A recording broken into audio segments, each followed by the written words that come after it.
अब अपन पढ़ेंगे बहुवैकल्पिक प्रश्न।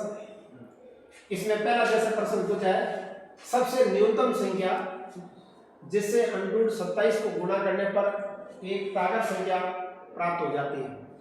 अब देखो यहाँ पर अंडरूट दिया हुआ है। अंडरूट का मतलब क्या होता है? घात 1/2 यानी आधी घात होती है। वर्गमूल करना होता है। अब वर्गमूल के लिए इस 27 को कितने से गुणा करें? अंडरूट 27 को कितने से गुणा करें कि ये प्राकृत संख्या हो जाए। प्राकृत संख्या इसका मतलब है कि दो दो के पूर्ण जोड़े बढ़ जाए। तो 27 का अपन अभाज्य गुणनखंड करते हैं। तो इसमें सबसे पहले अभाज्य संख्या 2, 3, 5, तो इसमें 3 का भाग जा रहा है 9 बार, 3 का भाग जा रहा है 3 बार, फिर 3 का भाग जा रहा है 1 बार। अब जैसे अपन दो दो के जोड़े बनाते हैं तो एक तो जोड़ा बन गया, लेकिन दूसरा जोड़ा है वो पूर्ण नहीं हुआ है। इसका मतलब यहाँ पर 3 एक और हो जाए तो जोड़ा बन जाए। तो इसका मतलब अपन को कितने से गुणा करना है? 3 से करना। अब यहाँ पर देखो 3 भी लिखा हुआ है और अंडरूट 3 भी लिखा हुआ है। तो इसमें अपन को देखना है कि 27 अकेला है, यानी कि बिना अंडरूट वाला है, तो बिना अंडरूट वाला जवाब देना। और 27 के ऊपर यदि अंडरूट है तो 3 के ऊपर भी क्या रखना है? अंडरूट वाला ही जवाब रखना है। तो इसका अर्थ हुआ कि यहाँ पर आपको अंडरूट 3 से गुणा करेंगे तो ये प्राकृत संख्या प्राप्त हो जाएगी। यानी कि अपन अंडरूट 3 से गुणा करेंगे तो वो कितना हो जाएगा? 81 हो जाएगा। और 81 का वर्गमूल है वो कितना होता है? 9 होता है। ये इसके कहने का मतलब है। तो इस प्रश्न के अंदर ये अंडरूट 27 को अंडरूट 3 से गुणा करेंगे तो 27 का 81 हो जाएगा और 81 का वर्गमूल है वो 9 होता है और 9 है वो प्राकृत संख्या होती है। तो इन्होंने प्राकृत संख्या प्राप्त होती है वह है। अब 9 तो प्राप्त होती है, लेकिन इसने क्या कहा है कि गुणा करने पर, तो गुणा किससे करना है? तो गुणा है वो अंडरूट 3 से करना है। उसके बाद में अगला प्रश्न है, इसके अंदर दो संख्या है, इसमें एक तो है x और दूसरी कितनी है? 18। दो संख्या होगी, उसका लघुत्तम समावर्ती और न्यूनतम समावर्ती दिया गया है। तो x का मान ज्ञात करो, यानी कि प्रथम संख्या कौन सी है वो मान ज्ञात करना। तो अपन जानते हैं कि प्रथम संख्या गुणा द्वितीय संख्या बराबर लघुत्तम समावर्ती गुणा न्यूनतम समावर्ती होता है। पहली संख्या का दूसरी संख्या से गुणा करते हैं तो उसका जो गुणनफल आता है वही लघुत्तम और न्यूनतम के गुणा के बराबर होता है। तो अब इसमें मान रख देते हैं। तो प्रथम संख्या तो मालूम नहीं है x, द्वितीय संख्या कितनी होगी? 18 बराबर लघुत्तम समावर्ती 36 गुणा न्यूनतम समावर्ती दिया हुआ है। तो अब जिसका मान ज्ञात करना है वो अंश में होना चाहिए, अकेला होना चाहिए, पॉजिटिव होना चाहिए। तो x का मान ज्ञात करना हो 18 को इधर भेज दो। तो 36 गुणा 2 बट्टा, यहाँ पर गुणा में है, इधर आती है संख्या क्या हो जाएगी? भाग में हो जाएगी। तो अब भाग दे दो। तो 18 का भाग इसमें एक बार गया, इसमें 18 का भाग कितनी बार जाएगा? 2 बार जाएगा। 2 का 2 से गुणा करेंगे तो कितना हो जाएगा? 4 हो जाएगा। तो इसका मतलब हुआ वो प्रथम संख्या कौन है? 4। तो ये ध्यान रखना है आप लोगों को, दो संख्याओं और उन दोनों संख्याओं के लघुत्तम और न्यूनतम समावर्ती के बीच में ये रिश्ता होता है, संबंध होता है। इस संबंध के आधार पर अपन कोई भी संख्या जो लुप्त होती है उसका मान ज्ञात कर सकते हैं। उसके बाद में जैसे नेक्स्ट प्रश्न है, इसमें एक बहुपद है वो दिया हुआ है px के रूप में। अब यहाँ पर p के अंदर कौन है? यानी बहुपद है वो किस रूप में लिखा हुआ है? x के रूप में लिखा हुआ है। तो इसका मतलब हुआ आपको x अक्ष को कितनी जगह क्रॉस कर रहा है वो गिनती करनी है। तो यहाँ पर x अक्ष को क्रॉस, ये तो क्रॉस जो कर रहा है वो किसको कर रहा है? y को कर रहा है, तो ये गिनती नहीं करनी है आपको। तो x अक्ष जो यहाँ से गुजर रहा है उसको ये ग्राफ है वो कितनी जगह क्रॉस कर रहा है? एक जगह क्रॉस कर रहा है। तो इसका मतलब हुआ इसका मान है वो कितना होगा? 1, यानी कि 1 शून्यांक होगा। अब शून्यांक से संबंधित जो भी प्रश्न आते हैं उसमें दो टाइप के प्रश्न आते हैं। एक तो आता है जो बहुपद खुद दिया हुआ होता है और एक होता है जिसमें ग्राफ दिया हुआ होता है। तो ग्राफ दिया हुआ होता है तो क्रॉस कितनी जगह कर रहा है वो देखना होता है। और यदि बहुपद खुद दिया हुआ है तो देखना है उसमें घात कितनी है, जितनी घात होती है उतने शून्यांक होते हैं। जैसे उदाहरण के तौर पर प्रश्न लिख दिया 2x की घात 3 प्लस 7x प्लस 3, ऐसा कुछ प्रश्न दे दिया, बहुपद दे दिया, तो इसमें सर्वाधिक घात कितनी है 3 है, इसका मतलब इसके शून्यांक कितने होंगे 3 शून्यांक होंगे। तो शून्यांक से संबंधित प्रश्न है वो दो स्टाइल में पूछ सकते हैं, तो ग्राफ के रूप में पूछ सकते हैं और एक बहुपद खुद दिया हुआ हो सकता है। यदि बहुपद दिया हुआ होता है तो उसकी घात दे करके आपको जवाब देना है, और यदि ग्राफ दिया होता है तो ग्राफ है वो कितनी जगह क्रॉस करता है उसके अनुसार आपको जवाब देना है। मान लिया कि जैसे ग्राफ इस टाइप का गुजर जाता है, तो यहाँ पर देखो x अक्ष को एक जगह क्रॉस किया, दो जगह क्रॉस किया, और कितने जगह क्रॉस किया 3 जगह क्रॉस किया। इसका मतलब इस ग्राफ के आधार पर इनके शून्यांक कितने होंगे 3 शून्यांक होंगे। तो ग्राफ के आधार पर आपको ध्यान देना। अब इसमें भी एक और ध्यान देना है, मान लिया कि यहाँ पर x हो जाता है और यहाँ पर क्या हो जाता है y हो जाता है, तो p के अंदर कौन है y है, तो इसका मतलब हुआ आपको y कितने जगह क्रॉस कर रहा है वो देखना होगा। यहाँ पर p के अंदर बहुपद देखो किस फॉर्म में लिखा हुआ है, वो x के रूप में है तो x अक्ष को देखना है, y के रूप में है तो y अक्ष को देखना है, इस हिसाब से आपको जवाब देना है।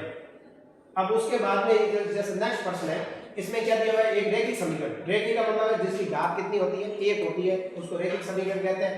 और यहाँ पर लिखा हुआ है युग्म, युग्म ने 2 जोड़ा दिया होता है, जैसे यहाँ पर एक ही दिया हुआ होता है, द्विघात के अंदर एक ही दिया हुआ होता है, लेकिन जो रैखिक होता है उसमें 2 दिए हुए समीकरण। क्यों 2 दिए होते हैं, क्योंकि इसमें 2 चर होते हैं x और y, 2 चर होते हैं तो 2 समीकरण होते हैं। तो जिस प्रकार से शून्यांकों की जो संख्या होती है उसी हिसाब से समीकरणों की भी संख्या होती है।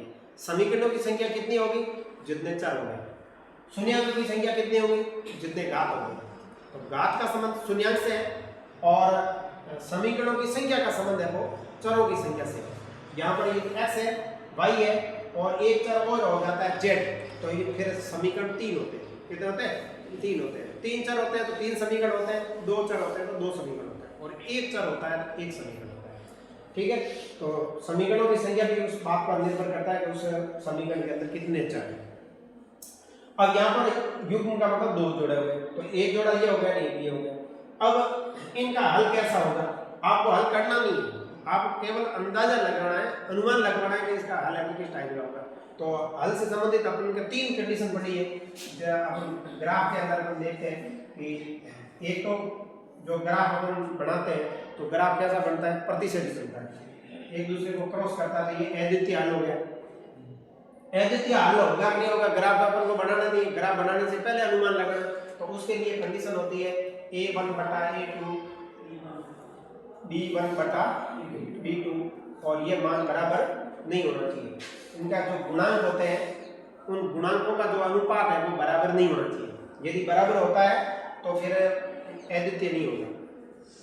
अब इन्होंने कंडीशन एक कंडीशन नंबर पढ़ते हैं, दूसरी कंडीशन क्या है a1 बटा a2 बराबर b1 बटा b2 not equal to c1 बटा c2। अब a b c क्या है गुणांक है वो आप वैसे जानते हैं। अब ये कंडीशन किसकी है समांतर की, ये किसकी है समांतर की। तो दो ग्राफ जैसे ही समांतर होंगे तो ये दोनों कहीं पर भी क्रॉस नहीं करेंगे, क्रॉस नहीं करेंगे इसका मतलब कोई हल नहीं है।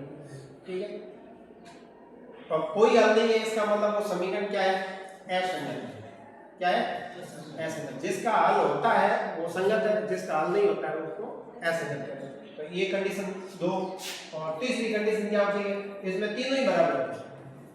ए का अनुपात भी बराबर होता है, बी का बराबर होता है और सी का भी क्या होता है बराबर होता है। तो फिर ग्राफ कैसा होता है एक दूसरे का संपाती होता है। संपाती इसका मतलब अनेक हल होता है।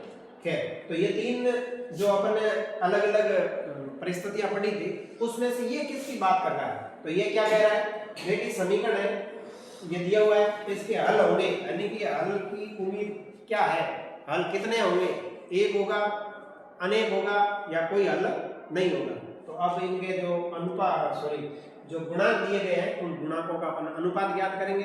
अनुपात ज्ञात करने के बाद अपन पता लगा सकते हैं कि क्या होगा। तो गुणांक में देखो आप पहले तो जैसे ही आप अनुमान लगवाते हैं उससे पहले वो मानक रूप में होना चाहिए।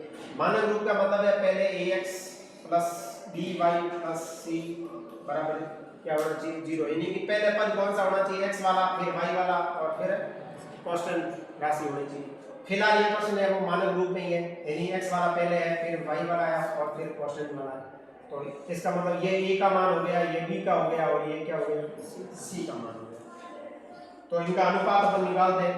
तो a का मान कितना है 9, दूसरे वाला b2 का a2 का मान कितना है 18, b का मान 3, इधर वाले में कितना है 6, इधर वाले में कितना है 12, इधर में कितना है 24। तो इस प्रकार से अपन ने अनुपात लिख दिया। अब अपन सॉल्व करते हैं। 9 का भाग एक बार गया, इसमें 2 बार गया, इसमें एक बार गया, इसमें 2 बार गया, इसमें 12 का भाग एक बार गया, इसमें 2 बार गया। तो सबका अनुपात है वो क्या आया 1/2 1/2, यानी कि पहला समूह भी बराबर और दूसरा भी समूह बराबर है। तो ये कंडीशन कब होती है, समपाती होती है। क्या होती है, समपाती होती है। तो अब अपन ग्राफ देखते हैं। इस ग्राफ है वो क्या होगा, एक दूसरे के क्या होगा, संपाती होगा। संपाती होगा तो इसके अंदर बहुत सारे हल होंगे, अनेक हल होंगे। तो ये तो लिखना अपन को अनेक हल, और दूसरा क्या लिखना है, यदि समीकरण की बात करते हैं तो समीकरण कैसा है, संगत है। हल कितने होंगे, अनेक होंगे। ग्राफ कैसा होगा, संपाती होगा। समीकरण कैसे है, संगत है। तो इस प्रश्न के अंदर जवाब क्या होगा, अपरिमित हल, यानी कि बहुत सारे इसके हल हैं। तो इसमें बे राइट करना कि केवल दो हल तो होते ही नहीं, या तो एक हल होता है या अनेक हल होते हैं। तो ये कंडीशन तो किसी की है ही नहीं, ये तो सीधे सीधे ही गलत ही है। दो हल तो होते ही नहीं, या तो अद्वितीय यानी एक हल होता है या फिर अनेक हल होता है, या हल होता ही नहीं। तो ये तो कोई शर्त में ही नहीं है, दो हल तो है अपने ही।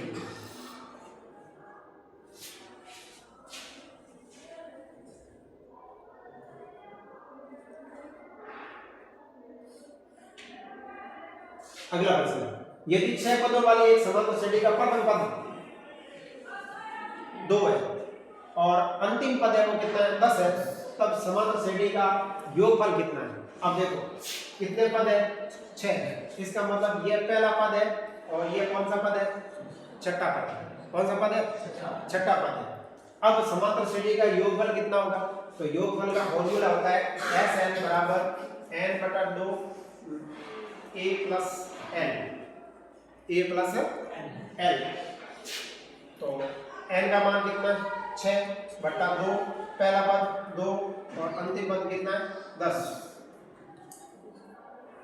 6/2 गुणा इन दोनों का योग करेंगे कितना आ जाएगा 12। अब 2 का भाग एक बार गया, इसमें 2 का भाग कितना बार जाएगा 6 बार। 6 का 6 से गुणा किया तो कितना हो गया 36। इसका मतलब कौन सा पद राइट है, 36। वैसे Sn वाला फॉर्मूला क्या होता है, n/2 2a प्लस n-1 गुणा b, ये फॉर्मूला होता है। लेकिन बेटा ये फॉर्मूला आपको कब लगवाना है, तो जब सारा अंतर दिया गया हो और अंतिम पद अपन की जानकारी में नहीं हो, उस वक्त इस फॉर्मूले का उपयोग अपन कर सकते हैं। और यदि अंतिम पद दिया गया है और सारा अंतर अपने जानकारी में नहीं है, तो पहला पद गुणा लास्ट पद, सॉरी पहला पद प्लस लास्ट पद। तो इस सूत्र से ही ये सूत्र बना है। लेकिन अपन क्या है, ज्यादातर इसी सूत्र का उपयोग करते हैं, तो इस सूत्र को अपन भूल जाते हैं, जबकि इस फॉर्मूले से ही ये फॉर्मूला बना। तो अंतिम पद इसमें दिया हुआ है, फर्स्ट पद भी दिया हुआ है और पदों की संख्या भी दी हुई है। तो ऐसी परिस्थिति इस फॉर्मूले के द्वारा अपन जल्दी से काम कर सकते हैं। यदि सूत्र से काम करने की अपन कोशिश करेंगे तो अपन को पहले क्या ज्ञात करना पड़ेगा, सारा अंतर ज्ञात करना पड़ेगा। सारा अंतर ज्ञात होने के बाद में इस सूत्र से भी अपन ज्ञात कर सकते हैं। जैसे यहाँ पर देखो ये कौन सा पद है, छठा पद है। तो इस छठे पद के आधार पर अपन ज्ञात कर सकते हैं। फॉर्मूला क्या होता है, n-1 गुणा b बराबर a6। पहला पद कितना है 2, पद कितने टोटल 6, तो 6 में से एक गया, पीछे कितना रह गया 5। तो 5b बराबर छठा पद है वो कितना लिखा हुआ है 10। जिसका मान ज्ञात करना है वो अंश में होना चाहिए, अकेला होना चाहिए, पॉजिटिव होना चाहिए। तो बाकी वालों को इधर भेज दो। पहले कौन जाएगा, प्लस वाला पहले जाएगा, गुणा भाग वाले बाद में जाएंगे। तो प्लस में कौन है 2, तो 2 इधर जाएगा। तो 5b बराबर यहाँ पर कितना 10, 2 इधर आ जाएगा, 2 यहाँ प्लस का इधर आते ही क्या हो जाएगा माइनस का, 10 में से 2 गया पीछे कितना रहेगा 8। डी बराबर कितना आ गया 8 बटा, या गुणा में है तो यहाँ पर बाद में आ जाएगा, तो ये आ गया डी का मान 8 बटा 5। अब इस फॉर्मूले का उपयोग कर लो, एस एन बराबर एन बटा 2 2a प्लस एन माइनस 1 गुणा बी। तो एस एन बराबर एन का मान कितना 6 बटा 2 2a, a का मान भी 2 है, यहाँ पर बढ़ा दो, पहला पद 2 है, प्लस यहाँ पर कितना है n का मान 6, 6 में से 1 गया पीछे कितना रहेगा 5 गुणा d का मान कितना आया अभी आया था 8 बटा 5, सारा मान रख दिया अपन ने। अब आगे सॉल्व करेंगे तो 2 का भाग इसमें कितनी बार जाएगा 3 बार जाएगा। हालांकि नियमानुसार पहले भाग करना नहीं होती, कोष्ठक के अंदर का काम है वो पहले करना होता है यहाँ, लेकिन यहाँ पर कोई साइड इफेक्ट नहीं, गलती होने की संभावना नहीं है, इसलिए मैंने पहले ही कर दिया। तो इन दोनों का गुणा करेंगे तो कितना हो जाएगा 4 प्लस, अब देखो यहाँ पर 5 का भाग 5 में कितनी बार जा रहा है 1 बार, तो क्या रहेगा 8 3 कोष्ठक के अंदर ये दोनों का योग होकर कितना हो जाएगा 12 हो जाएगा। अब 12 का 3 से गुणा करेंगे 8 दिया 36, तो ये थोड़ा काफी लंबा प्रोसेस हो जाता है। पहले तो आप डी ज्ञात करो, फिर इस फॉर्मूले के अंदर मान रखो, तो फॉर्मूले दोनों ही हैं, दोनों में से आपको जो अच्छा रास्ता लगे, शॉर्ट रास्ता लगे उस रास्ते पर जाओ। अब उसके बाद में नेक्स्ट प्रश्न है, यदि समांतर श्रेणी का प्रथम पद 2 है, सारा अंतर 3 है, तो n वा पद कितना है, n वा पदों की संख्या नहीं पूछी, n वा पद की बात आई है तो फॉर्मूला लिख दो। अभी लिखा था अपने an बराबर क्या था a प्लस n माइनस 1 गुणा d हो गया। अब जो आपको चीज मालूम है वो रख दो। कुछ बच्चे यहाँ पर परेशान हो जाता है कि इस टाइप का क्या मामला है, जो चीज पूछी गई है उससे संबंधित पहले आप आराम से सूत्र लिखो, सूत्र लिखने के बाद में जो आपको प्रश्न के अंदर जानकारी दी गई है वो लिखो, लगभग अपना काम हो जाएगा। तो ये n का मान कितना है, n का मान पता नहीं तो n का n ही रख दो, a का मान कितना है 2 प्लस n पता नहीं है माइनस 1, नहीं तो पहले तो देखो n का मान कितना था 6 था, तो 6 में से 1 घटा करके मैं एनी टाइम 5 5 लिख रहा है, लेकिन यहाँ पर n का मान मालूम नहीं है इसलिए n माइनस 1 लिखना पड़ेगा। d का मान यहाँ कितना है 3, बस। अब आगे जो भी आप हल कर सकते हैं या पक्षांतरण कर सकते हैं वो करो। अब पक्षांतरण कब करना होता है जब किसी का मान ज्ञात करना हो। अब यहाँ पर मान किसका ज्ञात करना है n में पद का, तो n में पद तो अकेला ही है तो पक्षांतरण करने की कोई आवश्यकता नहीं है। अब अपन को केवल हल करना रहा है, तो हल करते हैं उस वक्त सबसे पहले क्या किया जाता है कोष्ठक हल किया जाता है। कोष्ठक के अंदर जो भाग किया जाता है फिर गुणा फिर लास्ट में भाग दी जाती है। तो यहाँ पर पहले कोष्ठक सॉल्व होगा, तो कोष्ठक का मतलब क्या होता है गुणा होता है, तो इसका इससे गुणा करेंगे 3 है, इसका इससे गुणा करेंगे तो माइनस का 3। अब कोष्ठक हल हो गया। अब तीनों पद है वो एक जैसे एक ही मंच पे आ गए, तो सजातीय पद है उनका हिसाब करेंगे। तो यहाँ पर माइनस का 3 है, यहाँ प्लस का 2 है, 3n माइनस का कितना बच जाएगा 1 बच जाएगा। तो ये इसका जवाब है 3n माइनस 1, 3n माइनस 1, ये इसका क्या होगा उत्तर होगा n वाला। अब कोई कह देता कि नहीं n वाला पद है ना, यहाँ पर मैं कह देता हूँ कि 11वां पद ज्ञात, क्या ज्ञात करना 11वां पद, तो इसका मतलब n की जगह आप 11 लिख दो, तो कितना हो गया 33, 33 में से 1 गया तो पीछे कितना रह जाएगा 32। यदि पद नंबर आपको बता दिया जाता है तो n की जगह लिख दो, और जब तक n का मान है वो नहीं बताया जाता है तो अपन को नहीं लिखना, जो जानकारी दी हुई है वो लिख दो, बाकी जो जानकारी नहीं है उसको रूप जो संकेत n है तो n रखो, p है तो p रखो, और उस संकेत के रूप में ही उत्तर दो। तो मेन मामला जो होता है वो क्या होता है सूत्र, और सूत्र के आधार पर जो भी अपन को मालूम होते हैं उतना लिखने का प्रयास करते हैं, जो नहीं मालूम है वो अपन कहाँ से लाएं। अब यहाँ पर जैसे दिया हुआ है इसमें क्या कह दिया है, एक तो d का मान और एक f का मान क्या होगा। अब जो आकृतियां दी गई है इन आकृतियों के अंदर क्या संबंध है पहले तो वो देखना होगा। तो आपने एक अध्याय पढ़ा था उसमें सर्वागसम और समरूप आकृतियों के बारे में पढ़ा हुआ। समरूप आकृतियां जिनकी भुजाओं के अनुपात है वो बराबर होते हैं और संगत कोण सीधे सीधे बराबर होते हैं। भुजाओं के अनुपात बराबर होते हैं और कोण सीधे सीधे तौर पर संगत बराबर होते हैं।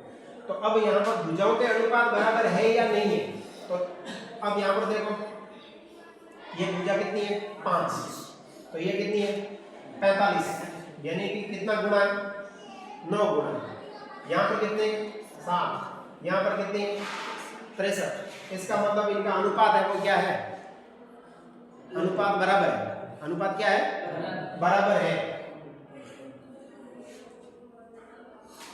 तो इस भुजा ए बी इसके संगत में किसको लेंगे अपन ई एफ बराबर इधर लेंगे ए सी।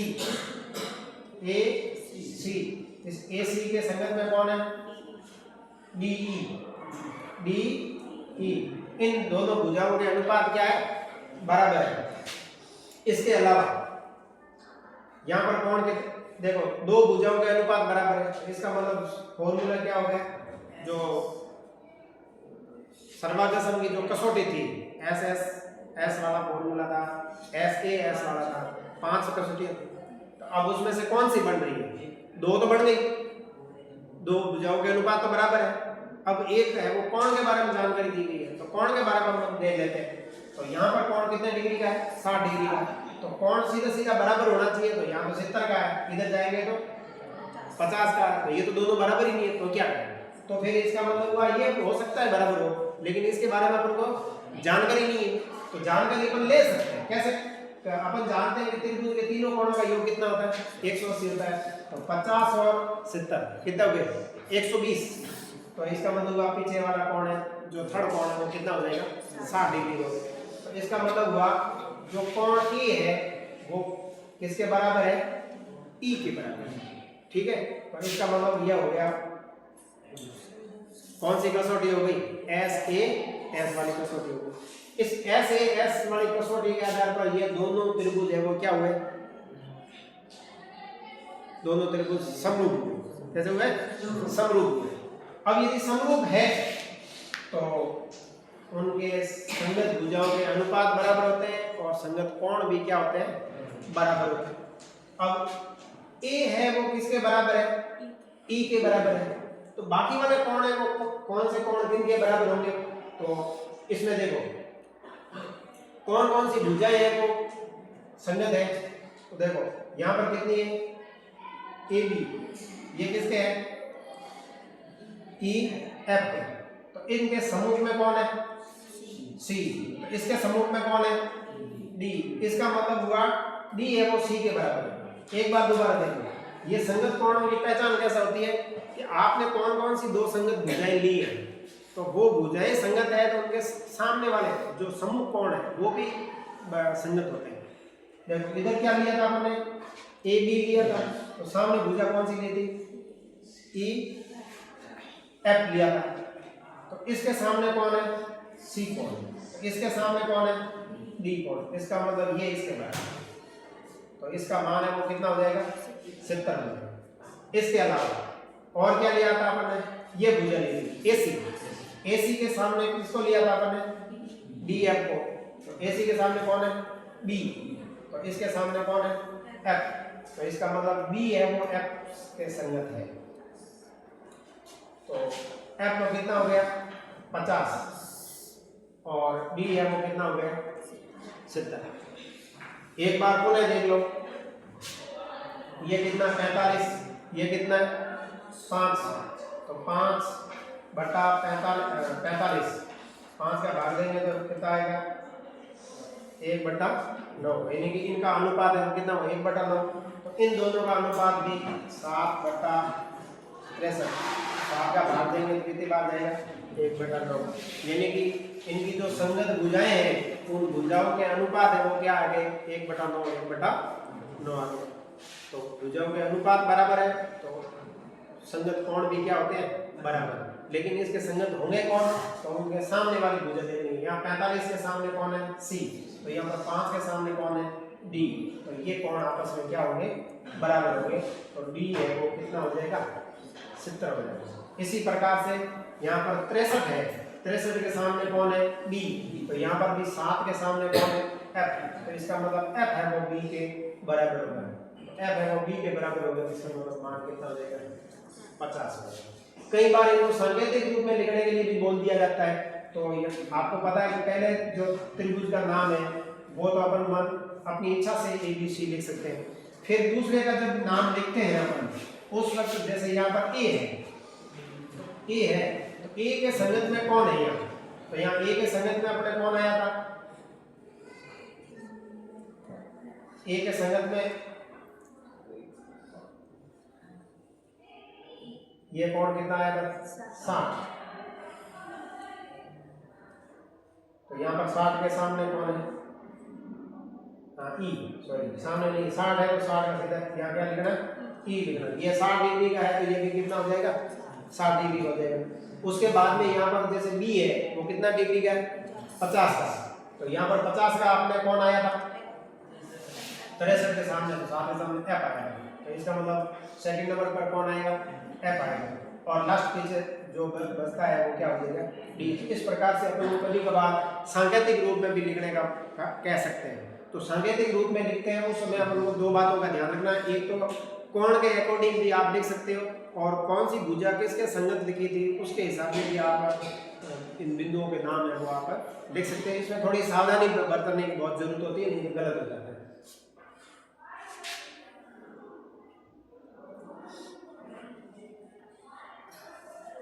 उसके बाद में अब यहाँ पर पूछा है कि इन दो बिंदुओं के बीच की दूरी कितनी है।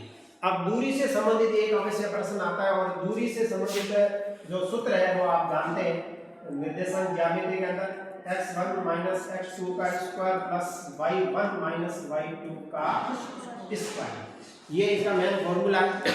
इसमें x1 माइनस x2 या आपकी इच्छा हो तो 2 माइनस 1 भी कर सकते हैं, क्योंकि इनके ऊपर कौन बैठा है, स्क्वायर बैठा है, इसीलिए आप 1 माइनस 2 करो या 2 माइनस 1 करो उससे कोई फर्क पड़ने वाला नहीं, क्योंकि स्क्वायर होते ही वो माइनस का होगा तो भी माइनस माइनस प्लस हो जाएगा, और प्लस का है तो प्लस ही रहेगा, इसीलिए इसके ऊपर कोई साइड इफेक्ट नहीं पड़ता है। क्रम विनिमय में नियम लागू होता है, क्यों, क्योंकि यहाँ पर स्क्वायर है, नहीं तो जो बाकी है उसमें क्रम विनिमय का नियम लागू ऑलरेडी होता नहीं है, जोड़ के ऊपर लागू होता है, गुणा के ऊपर होता है, लेकिन बाकी और भाग के ऊपर लागू नहीं होता है। लेकिन यहाँ पर स्क्वायर होने की वजह से ये जो गलती है उसका सुधार हो जाता है, तो आप 2 माइनस 1 करो चाहे 1 माइनस 2 करो, वो आपकी इच्छा पर निर्भर करता है।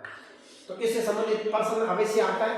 अब प्रश्न की कितने टाइप की स्टाइल है उसमें आप सबसे पहले मैं बात कर दूं, यदि एक ही बिंदु दिया हुआ हो, डबल बिंदु नहीं दिया हुआ, एक ही बिंदु दिया हुआ है, तो ऐसी परिस्थिति में प्रश्न क्या क्या पूछ सकते हैं, वो पूछ सकते हैं कि ये जो बिंदु दिया गया है इसका जो एक्स अक्ष है, एक्स अक्ष से दूरी कितनी है, वाई अक्ष से दूरी पूछ सकते हैं, और मूल बिंदु से पूछ सकते हैं, मूल बिंदु से दूरी पूछ सकते हैं। ये 3 दूरियां हो गई, और ये पूछ सकते हैं इसका अन्य बिंदु से, इससे जैसा जैसा कोई बिंदु हो अन्य बिंदु से दूरी है वो पूछ सकते हैं। दूरियां है वो कितने टाइप होगी, 1 2 3 और 4 टाइप से आपको पूछ सकते हैं। तो देखो ये जो पहला प्रश्न है इसमें एक्स अक्ष से दूरी कितनी है, तो जब भी आप दूरी के बारे में प्रश्न की जानकारी देनी हो तो सीधा सीधा एक्स अक्ष से पूछते हैं तो वाई वाला उत्तर बता दें, रटा, और वाई अक्ष से दूरी पूछते हैं तो एक्स वाला मान बता दें, या नहीं रटा रटा नहीं हमें समझ के जवाब देना है।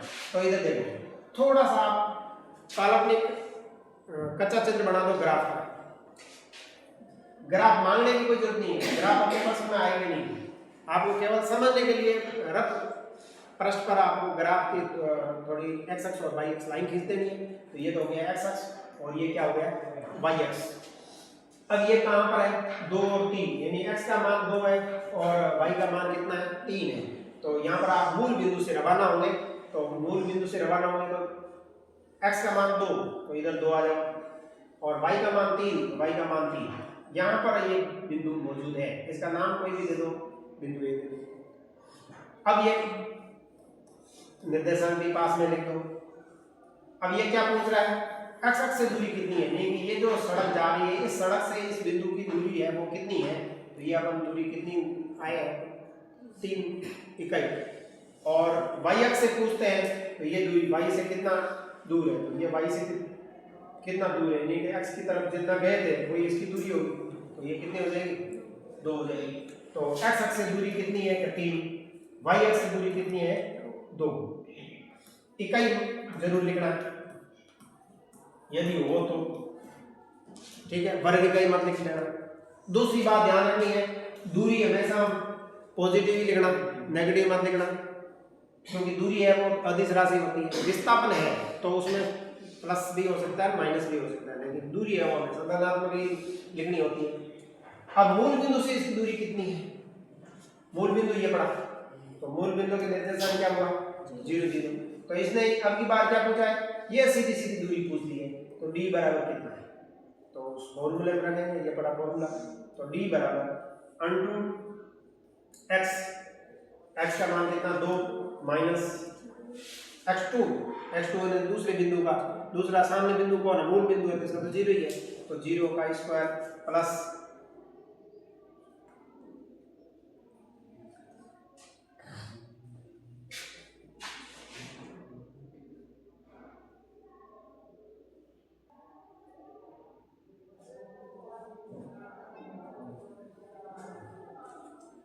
तो अपन बात कर रहे थे मूल बिंदु से दूरी, तो इसका निर्देशांक 2 3।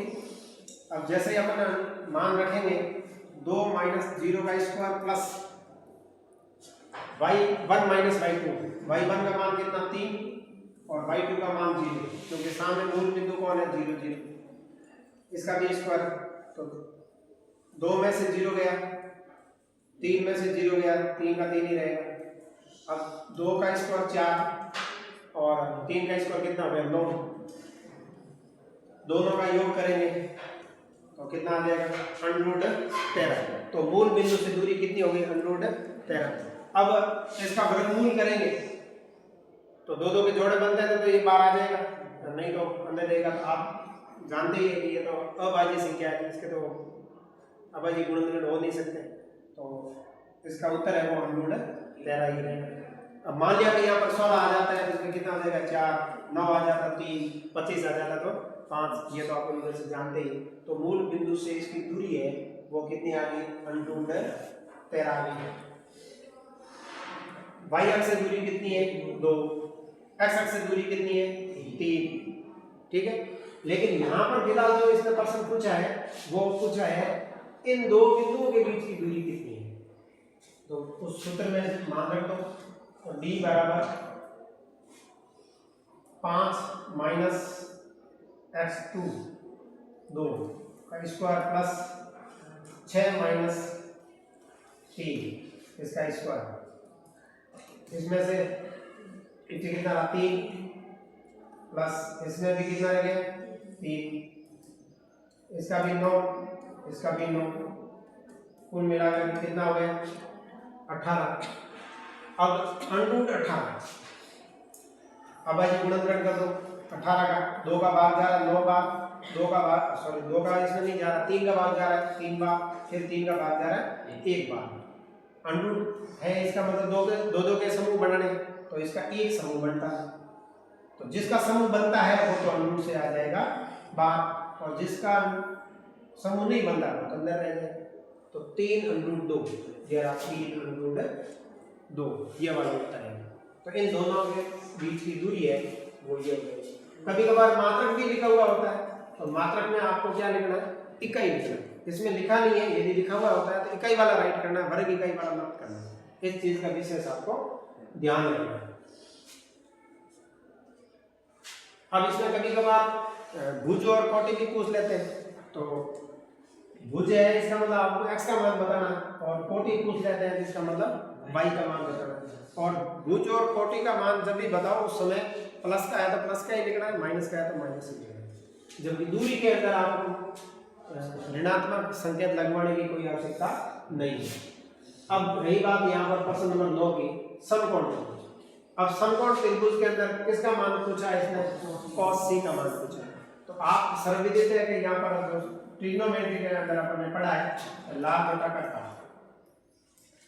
ये मान किसका था, साइन का, कॉस, टेन, कॉट, सेक और कोसेक, ये 6 अनुपात है, वो सीरीज वाइज आपको याद रखने हैं। अब इसमें इसने क्या पूछा है, कॉस का, तो ये बड़ा कॉस का, तो कॉस का मान है वो क्या होता है, आधार बटा कर्ण, आधार बटा कर्ण। अब इस चित्र के अंदर आधार कौन होगा, कर्ण कौन होगा, इसका निर्धारण अपन करेंगे। कैसे करेंगे, आपको पता ही है 90 डिग्री जो कोण है उसके सामने वाली भुजा है वो फाइनल रूप से कर्ण होती है, फाइनल रूप से कर्ण होती है, ये ध्यान रखना। उसके बाद अब इसमें लंब और आधार कौन होगा, तो ये सबसे महत्वपूर्ण बात है, कौन सा कोण इस्तेमाल करना है, कौन है वो सी यू काम में ले रहे हैं या बी काम में ले रहे हैं, तो यहाँ पर कौन सा कोण काम में ले रहे हैं, सी काम में ले रहे हैं। तो सी जो कोण है उसके सामने वाली भुजा है ये लंब होगी, पीछे रह जाएगी वो आधार हो जाएगी। अब मान बता दो, आधार का मान 5 और कर्ण का मान कितना हो गया 13, तो 5/13, तो ये हो गया 5/13।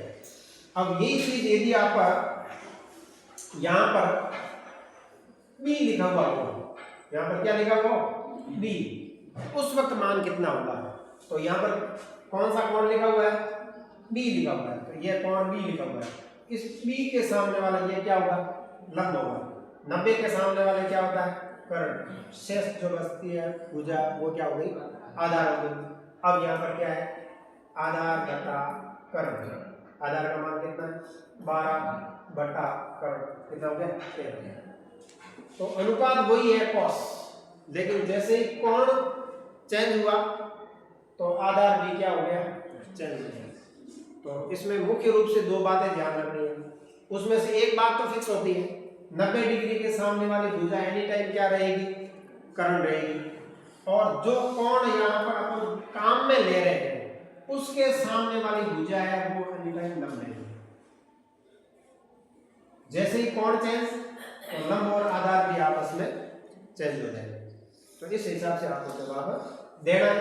अब मान लिया कि यहाँ पर कॉस की जगह आपको क्या पूछ लेते हैं, साइन सी पूछ लेते हैं, क्या पूछ लेते हैं, साइन सी, तो साइन सी पूछ लेते हैं, सॉरी साइन सी, तो ये क्या होता है, लंब बटा कर्ण। अब कर्ण कौन है, ये तो सीधी सी बात है 13 है। अब लंब कौन है, तो ये बात उस पर निर्भर करेगा कि आप कौन सा काम में ले रहे हो, कौन सी काम में ले रहे हो, तो सी काम में ले रहे हो, इसके सामने वाला ये क्या होगा, लंब होगा, तो 12/13 ये राइट है। तो इस ट्रिग्नोमेट्री के अंदर जो भी 5 अनुपात, सॉरी 6 अनुपात है, उन 6 अनुपातों का नाम जब भी पूछा जाता है तो अपन को कर्ण, लंब और आधार का निर्धारण कैसे करना है, और ये जो 6 के 6 अनुपात है वो कौन सी भुजाओं के हैं वो आपको सीरीज वाइज याद रखना, और आराम से आप इसका जवाब दे सकते हैं। उसके बाद में नेक्स्ट जो प्रश्न है 10वां, इसके अंदर क्या कहा गया है, ऊर्ध्वाधर एक छड़ है, तो यहाँ पर एक छड़ है ऊर्ध्वाधर, ये धरातल हो गया, यहाँ पर कितना डिग्री कोण हो गया, 90 डिग्री कोण हो गया। अब इस छड़ की लंबाई, तो ये छड़ की लंबाई होगी ये, तथा यहाँ पर जो तथा लिखा हुआ है उसके बाद में छाया, इस तरफ सूर्य है, तो सूर्य की जैसे यहाँ पर किरणें आती है तो इधर क्या हो जाएगी, यहाँ पर इसकी छाया बढ़ेगी, पेड़ पौधों की अपन देखते ही या खंबा वगैरह की छाया देखती है, तो ये तो होगी छाया, और ये क्या होगी, इसकी ऊंचाई होगी। तो ऊंचाई पहले थी, ऊंचाई तो लंबाई तो एक ही बात है, तो लंबाई पहले लिखी हुई है तो ये हो जाएगी 1, तो इसका मान कितना हो जाएगा 1। 2 नंबर पे कौन लिखा हुआ है, छाया, तो 2 नंबर पे यहाँ पर भी अनुपात में कौन लिखा हुआ है, √3, तो यहाँ पर हो जाएगा √3। अब इसने कहा कि सूर्य का उन्नयन कोण कौन सा होगा, तो यहाँ से अपन देखेंगे तो सूर्य वो ऊपर की ओर दिखाई देता, तो ये उन्नयन कोण है, तो इस उन्नयन कोण का मान कितना मान लेते हैं, थीटा।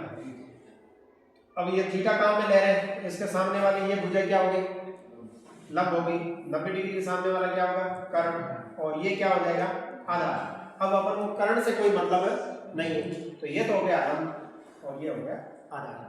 इन दोनों के बीच में जो अनुपात होता है उसका नाम होता है tan। क्या होता है, tan थीटा बराबर लंब बटा आधार। लंब का मान कितना, 1, और आधार का मान कितना है, 1 बटा √3 हो गया।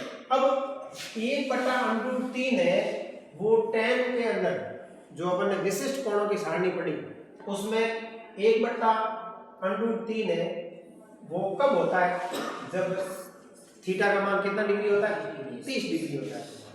तो इसका मतलब हुआ उन्नयन कोण है वो कितने डिग्री हो जाएगा, 30 डिग्री हो जाएगा। आपको पता है कि tan का जो मान है अपन ने याद किया था उसमें 0 डिग्री, 30 डिग्री, 45, 60 और 90 डिग्री, ये विशिष्ट कोणों के बारे में पढ़ा था। इसका मान था 0, इसका मान था 1 बटा √3, 45 का 1, 60 का √3 और इसका था अपरिभाषित। ठीक है, तो यहाँ पर 1 बटा √3 जो अपना मान आया था वो सारणी में देखेंगे तो ये थीटा का मान कितना होगा, 30 डिग्री होगा। ये चीज अपन को पूछी है। कभी कभार क्या कह देते हैं, सड़क की लंबाई और छाया की लंबाई बराबर है, दोनों की क्या है, बराबर है। उस वक्त अपन को क्या करना है, ऊंचाई भी x और छाया भी कितनी मान लेनी है, x। अब जैसे ही मान ज्ञात करेंगे उन्नयन कोण का, यहाँ 90 डिग्री कोण हो गया, तो tan थीटा बराबर लंब बटा आधार, यानी लंब का मान कितना x और आधार का मान भी कितना x। अब x का भाग x में कितनी बार गया, 1 बार गया, तो यहाँ एक मान है वो tan के अंदर कितने डिग्री पर होता है, 45 डिग्री पर होता है, तो अपन को 45 वाला राइट करना है। तो जरूरी नहीं है कि ये कोण राइट हो, यहाँ पर जो इनके अनुपात दिए गए होते हैं उस पर निर्भर करता है कोण कितने डिग्री का होता है। तो दोनों लंबाई और छाया की लंबाई दोनों बराबर होती है तो 45 डिग्री, और नहीं तो फिर इन अनुपात के आधार पर निर्भर करता है। अब यही बात यदि यहाँ यह √3 पहले हो जाता है और ये का बाद में हो जाता है तो फिर अपन को क्या लिखना पड़ेगा, √3 बटा 1, यानी कि √3 ये कब मान होता है, 60 डिग्री पर होता है। उसके बाद में नेक्स्ट क्वेश्चन जैसे वर्त की वह जीवा, ये वर्त है। अब इस वर्त की जीवा, ये जीवा हो गई, दो बिंदुओं को परिधि के दो बिंदुओं को मिलाने वाला रेखाखंड क्या कहलाता है, जीवा कहलाता है।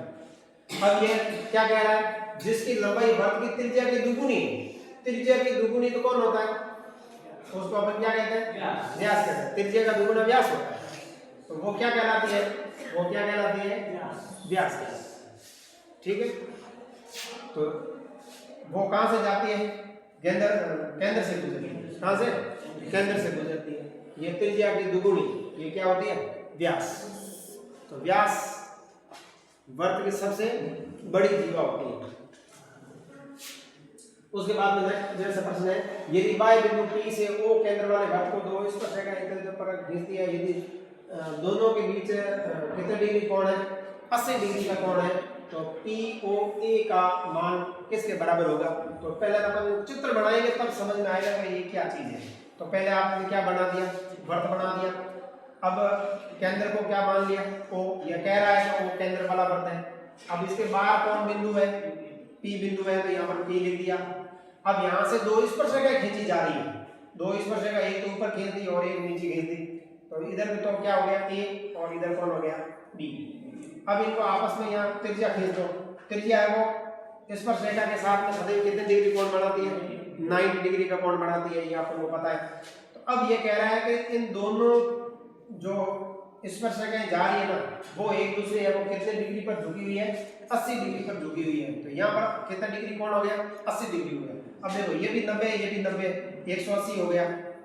तो ये भी आमने सामने वाले कोण भी कितने हो गए, 180। तो ये 80 डिग्री है, तो ये कितना डिग्री हो जाएगा, 100 डिग्री हो जाएगा। अब सामने वाला कोण है वो कितना डिग्री हो जाएगा, 100 डिग्री। अब अपन को पूछा क्या, उसको आराम से देख लो। कई बार बच्चे क्या करते हैं, यहाँ पर 100 डिग्री है, सीधा 100 वाला उत्तर राइट कर देते हैं। पढ़ो आप पहले क्या पूछा है, POA, ये पढ़ा P, ये पड़ा O और ये E। तो इतना कोण पूछा है, अपन ने तो टोटल कोण 100 माना है, तो ये आधा कोण कितना हो जाएगा 50 हो जाएगा। तो ये कौन सा वाला राइट करना, 50 वाला आपको राइट करना। तो ये छोटे वाले जो प्रश्न है वो रिपीटेड प्रश्न है, उसमें थोड़ी छोटी छोटी बातें अपन याद करेंगे तो इसका जवाब हम आराम से दे सकते हैं।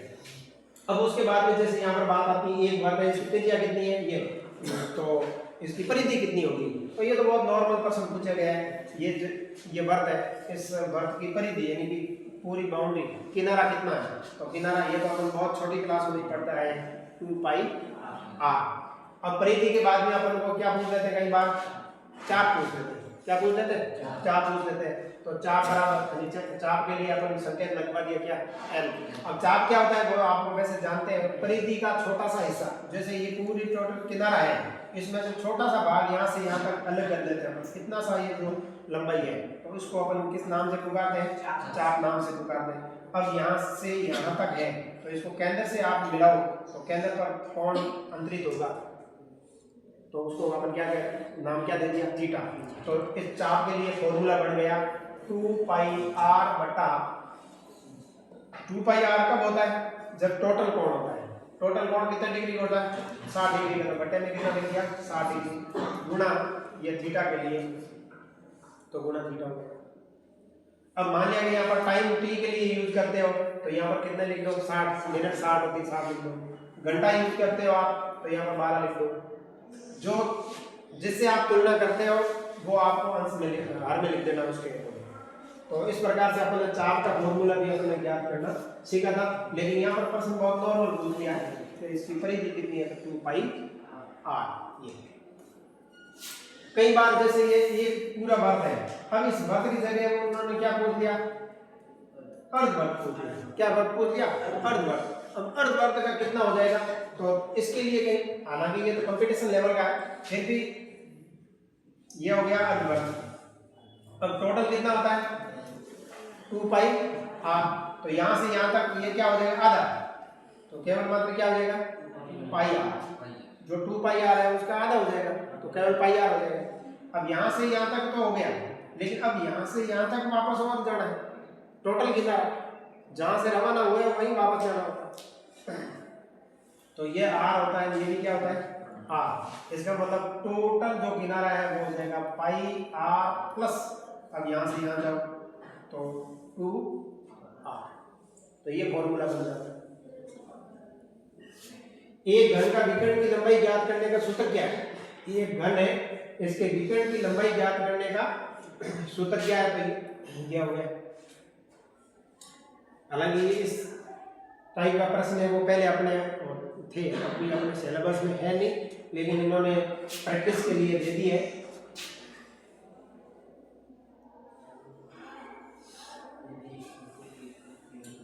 हाँ, एक शंकु की त्रिज्या है वो 14 सेंटीमीटर, तिर्यक ऊंचाई है वो इतनी है, तो शंकु का वक्र पृष्ठीय क्षेत्रफल कितना है, शंकु का वक्र पृष्ठीय क्षेत्रफल कितना है, तो आपको जानकारी है शंकु का वक्र पृष्ठीय क्षेत्रफल है पाई r l होता है, पाई r l होता है, आपको पता है। अब इससे केवल वक्र पृष्ठीय पूछा है, वक्र पृष्ठीय इसका मतलब है कि इसके साइड का भाग है वो पूछा है, केवल ये भाग पूछा है, ये इसमें पैंदा शामिल नहीं है। यदि पैंदा शामिल होता है तो फिर पैंदा कौन सा कर देते शामिल, पाई r इसको और शामिल कर देते, पाई r l। ये हो गया शंकु का संपूर्ण पृष्ठीय क्षेत्रफल। जबकि इसमें केवल मात्र वक्र पृष्ठीय पूछा है, तो वक्र पृष्ठीय क्षेत्रफल ये होता है। मान रख दो, आराम से हो जाएगा। तेरी ऊंचाई दी गई है, l का मान दिया गया, r का मान दिया गया, r का मान 14 दिया गया, l का मान है वो 10 दिया गया है, और पाई का मान तो आपको पता ही है 22/7 होता है। अब 7 का भाग एक बार गया, इसमें 7 का भाग कितनी बार गया, 2 बार गया। 2 का इससे गुणा करोगे तो 22 को कितना हो जाएगा 44 हो जाएगा, 10 से गुणा करेंगे 0 लग जाएगा, तो कितना हो गया 440। अब बात यहाँ क्षेत्रफल की है, तो फिर क्या करना है, घात 2 वाला राइट करना है। कई बार क्या है, घात 2 भी लिख देते हैं, घात 3 भी लिख देते हैं, दोनों जगह 2 440 लिख दिया। अब यहाँ पर घात कितने लिख दी 3। अब अपना उत्तर कितना आया 440, बच्चे आनंद मानंद में लिख देते 440, जबकि उन्होंने घात पे ध्यान ही नहीं दिया। घात 3 है, इसका मतलब ये आयतन का मात्रा है, घात 2 है इसका मतलब क्षेत्रफल का। आंकड़े सेम हो सकते हैं, लेकिन उसमें मात्रक भी अपन को देखना बहुत ही जरूरी होता है। अब उसके बाद में इसने कहा बारंबारताओं का योग है वो 60 है, तो x का मान कितना है? तो देखो इन्होंने क्या कहा, ये तो 5 और 6 क्लास के लेवल का नहीं है। बारंबारताओं का टोटल योग है वो कितना दिया हुआ है? 60 दिया हुआ है। तो इस यहाँ पर कौन है? तो देखो ये सारा योग है वो कितना है? 60। जो ये बारंबारता है इसका टोटल योग कितना है? 60 है। तो यहाँ पर कितना है? देखो इन दोनों का योग कर लो, कितना 25 और 40 और 52 कितने हो गए? 52। तो इसका मतलब ये पीछे वंचित कितने रहे? 8। बस, तो इसका मतलब x की जगह कितना है?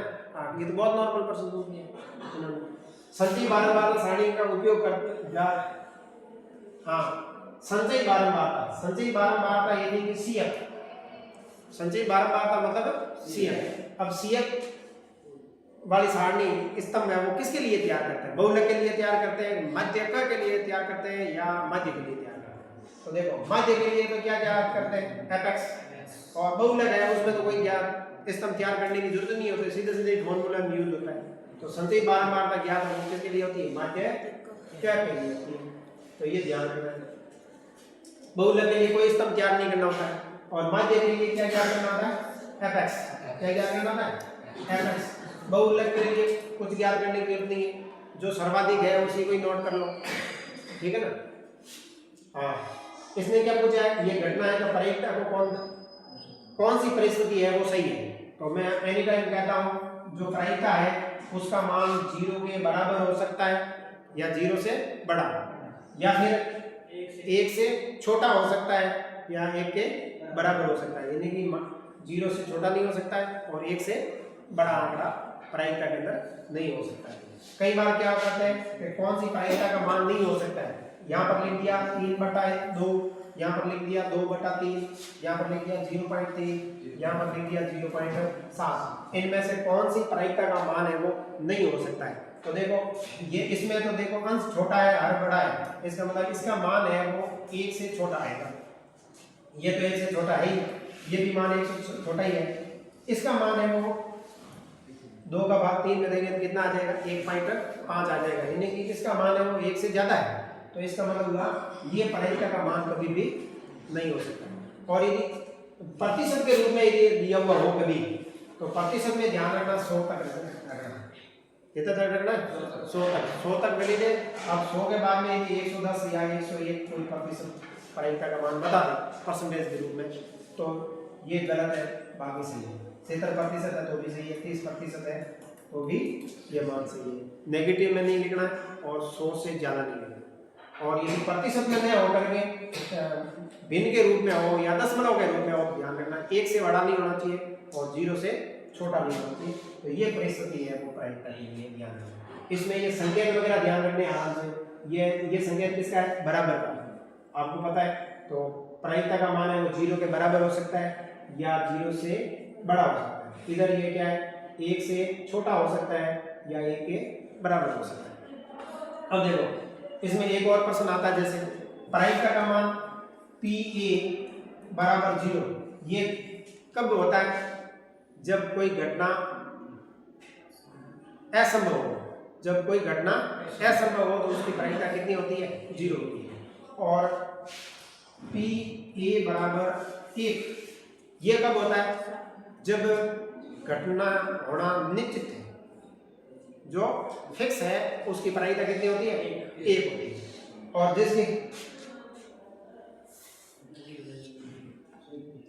जिसमें अपने को आधा आधा भरोसा आता है तो उसकी प्रायिकता कितनी होगी?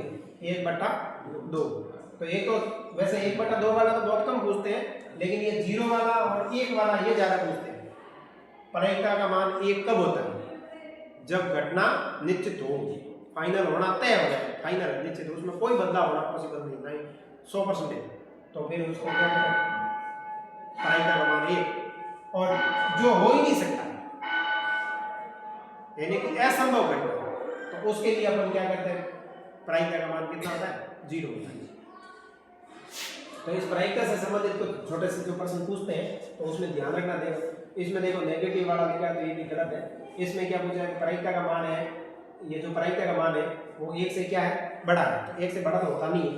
और यहाँ पर क्या लिखा है, प्रायिकता की जो मान है वो 0 से क्या है, छोटा। 0 से छोटा मतलब प्रायिकता है वो किसमें, ऋणात्मक में, तो माइनस में प्रायिकता नहीं होती।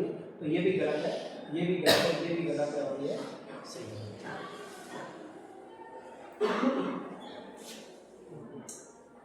चलो तो ये छोटे वाले प्रश्न तो हो गए। अब रिक्त स्थान, तो रिक्त स्थान में देखो ये दीर्घ समीकरण का मान रूप है, ध्यान रखना x की घात 2 होनी चाहिए, फिर 1 होनी चाहिए और कांस्टेंट राशि होनी चाहिए। अब इसमें विभक्ति करनी था, विभक्ति यानी इसके मूल कैसे होंगे वो तो आपको पता ही है, वो b² minus 4ac, b² minus 4ac होता है। इसमें भी 3 कंडीशन है। जिस प्रकार से ग्राफ है वो प्रतिच्छेदी होता है, समांतर होता है और संपाती होता है, उसी प्रकार से यहाँ पर भी 3 कंडीशन आपको लिखवाई थी।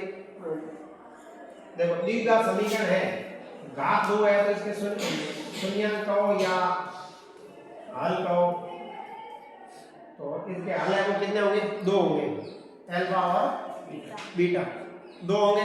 अब 2 कैसे होंगे, अलग अलग टाइप के होंगे, दोनों बराबर होंगे या हल करना संभव नहीं है, तो उनके लिए आप अपनी परिस्थितियां लिखवाई थी। b² माइनस 4ac बराबर, इसका मान किसके बराबर होता है, 0 के बराबर होता है। इसका मतलब हुआ मूल क्या होंगे, बराबर। और यदि b² माइनस 4ac इसका मान है वो 0 से बड़ा है, 0 से बड़ा है, तो इसका मतलब मूल क्या होंगे, अलग अलग, अलग अलग। और यदि b² माइनस 4ac इसका मान 0 से भी छोटा है यानी कि ऋणात्मक है, तो फिर मूल क्या होंगे, काल्पनिक। मूल कैसे होंगे, काल्पनिक। तो ये 3 कंडीशन आपको लिखवाई थी।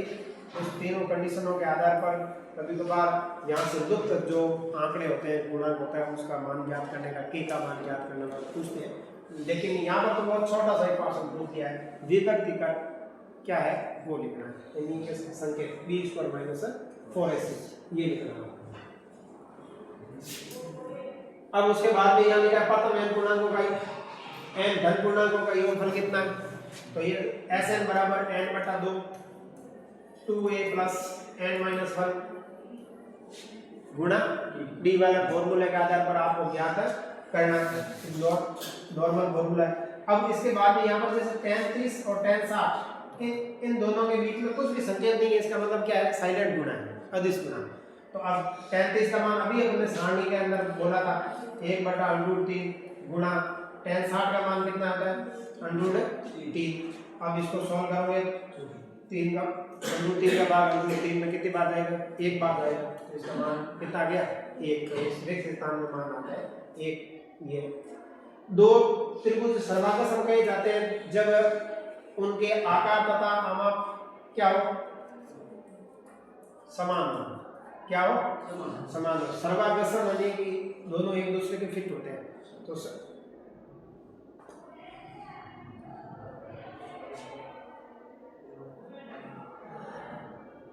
हाँ आगे वर्त की स्पर्शरेखा है, वर्त की स्पर्शरेखा त्रिज्या के बीच में कितने डिग्री कोण बनता है वो अभी बोला था अपने।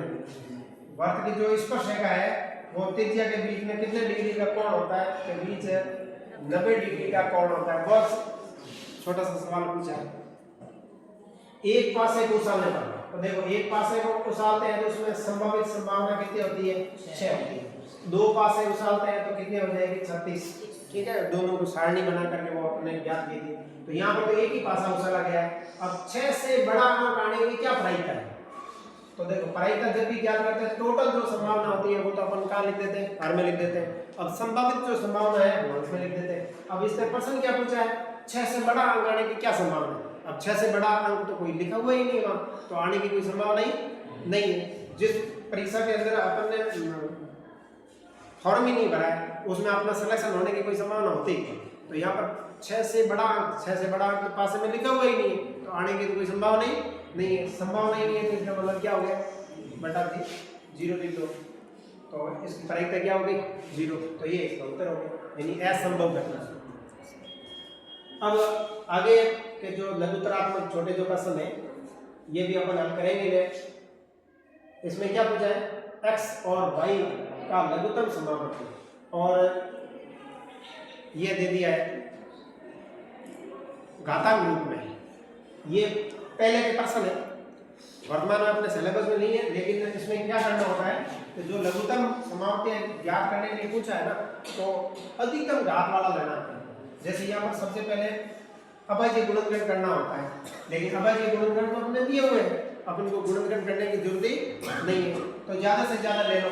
तो लघुत्तम समाप्ति ज्यादा से ज्यादा, यानी यहाँ पर 2 की घात कितनी है 3, और यहाँ पर 2 की घात कितनी है 2, अपन को अधिकतम लेनी है, तो 2 की घात कितनी हो जाएगी 3। उसके बाद में और कौन आया हुआ है 3, तो यहाँ पर 3 की घात कितनी है 2, और यहाँ पर भी 3 की घात कितनी है 2, तो हाईएस्ट कितनी है 2 ही है, बस ये इसका लघुत्तम समाप्ति। अब यदि ये इसी प्रश्न के अंदर यदि मैं तो समाप्ति लेने के लिए बोल देता, तो आप न्यूनतम लेंगे, कम से कम घात लेंगे, तो 2 की घात यहाँ पर कितनी है 3, और यहाँ पर कितनी है 2, तो कम से कम कम खाओ कम खाओ। मैं तो समाप्ति ज्ञात करते हैं तब क्या करते हैं, कम खाओ कम खाओ, और लघुत्तम समाप्ति लेते हैं ना खाटो खाटो फुल खाओ, यानी ज्यादा से ज्यादा घात है वो ले लो।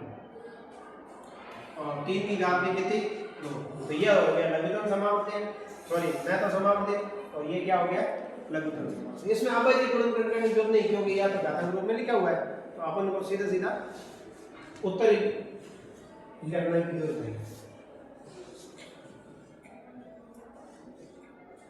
ये अपन बाद में करवाएंगे, एक परिमेय संख्या ये थोड़ा विस्तृत प्रश्न है के बीच। और दूसरी बात है कि ये प्रश्न ऐसे इन्होंने दे दिए हैं, अपने 2021 के सिलेबस में चलता था, कोविड के बाद में भी सारा हटा दिए, लेकिन इन्होंने साफ करके दे दिया। हाँ, अब यहाँ पर क्या बोला है, शून्यांक का योग कितना है।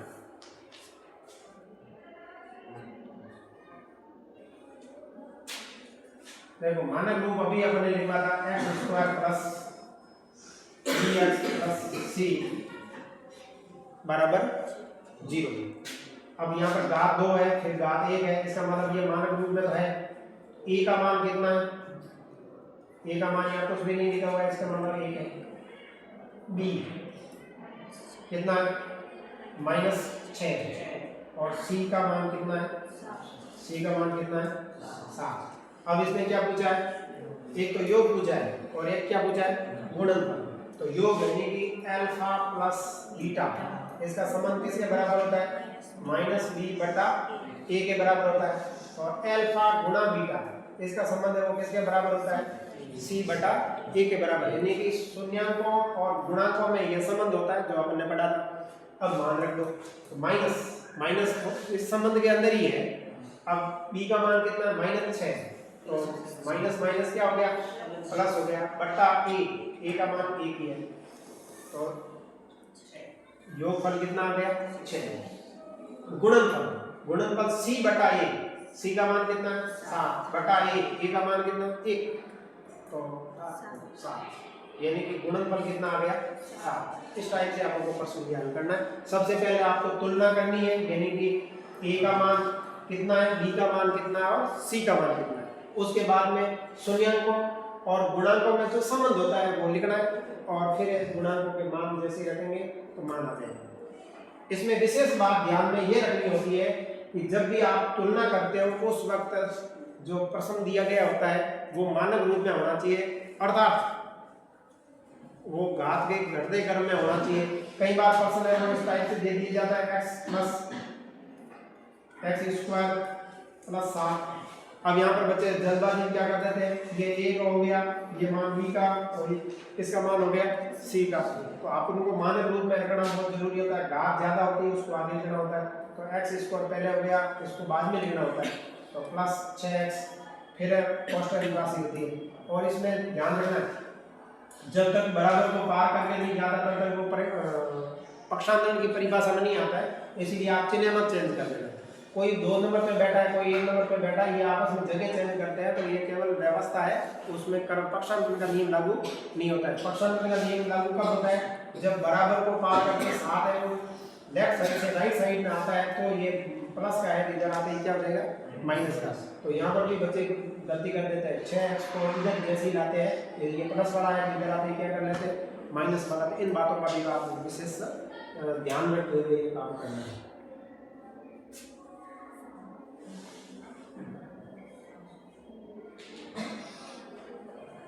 तुलना करते हुए आपको पता लगाना है कि योग संगत है या असंगत है।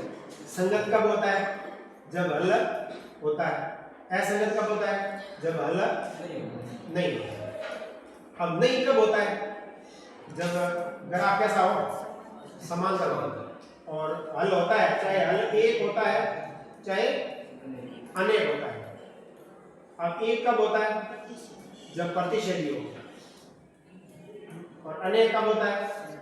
हाँ, बहुत संपाती हो। अब प्रतिच्छेदी के लिए संकेत क्या है? a1 बटा a2 not equal to b1 बटा b2। संपाती के लिए क्या है? तीनों ही बराबर है। और समांतर के लिए क्या है? पहले तो दोनों बराबर लेकिन तीसरा बराबर नहीं होता है, C2 बराबर 2। इस प्रकार की कंडीशन होती है तो समांतर। समांतर है तो कोई हल नहीं, कोई हल नहीं तो संगत। तो ये एक असंगत से संबंधित ये कंडीशन आते हैं और संगत से संबंधित ये दो कंडीशन है, ध्यान रखना। ठीक है। अब ये जो प्रश्न दिया गया है इस प्रश्न का अपन तुलना करेंगे, a1 बटा a2 b1 बटा b2 याद करेंगे तो पता लग जाएगा कि संगत है या असंगत है। तो देखो ये तो हो गया a1 b1 और c1। इसमें a2 b2 और c2 3 बटा 2 2 बटा माइनस 3। तो देखो आप ये बराबर है ही नहीं, बराबर नहीं है। इसका मतलब ग्राफ कैसा होगा? प्रतिच्छेदी। प्रतिच्छेदी है इसका मतलब हल क्या होगा? एक। हल होगा इसका मतलब ये क्या होगा? संगत होगा। ये आप बोलते हैं। अब यहां पर बच्चे गलती ये कर देते हैं, केवल मात्र यहां लिख देते हैं संगत, इतना लिख करके छोड़ देते हैं। हमने जवाब दे दिया तो ये ठीक नहीं है। संगत है या असंगत ये पूछा गया है लेकिन कारण सहित पूछा है। केवल अंतिम में ये एबीसीडी में या वो बिलियन वैकल्पिक प्रश्न नहीं है जिसमें आप संगत या असंगत सत्य या असत्य के प्रश्न आते हैं ना छोटी क्लासों में, वैसा प्रश्न नहीं है। तो इसमें अपन को पूरा हल करना होता है।